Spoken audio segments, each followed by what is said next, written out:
నమస్కారం, సుధాస్ కిచెన్కి స్వాగతం. ఈరోజు చాలా ఈజీగా టేస్టీగా ఉండే పచ్చి టమాటాలు పచ్చిమిరపకాయలు పచ్చడి ఎలా చేసుకోవాలో చూద్దాం. మిక్సీ జార్లో టమాటా ముక్కలు పచ్చిమిర్చి ముక్కలు వేసుకోవాలి. రుచికి సరిపడినంత ఉప్పు వేసుకొని మిక్సీలో కచ్చాపచ్చగా పట్టుకోవాలి. రోట్లో దంచుకోవాలి. ఈ విధంగా కొంచెం కచ్చాపచ్చగా పట్టుకున్న తర్వాత రుచికి సరిపడినంత చింతపండు, కొద్దిగా ఆనియన్స్ ఇవన్నీ మిక్సీ పట్టుకోవాలి.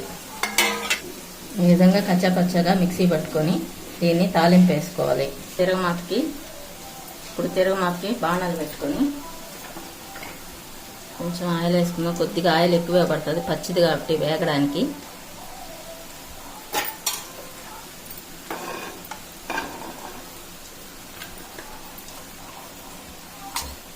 ఆవాలు,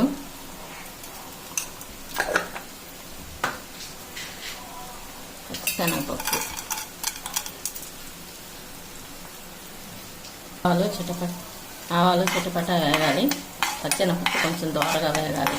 ఈ విధంగా దోరగా వేగిన తర్వాత కరివేపాకు, మనం మిక్సీ పట్టుకున్న మిశ్రమాన్ని వేసేయాలి.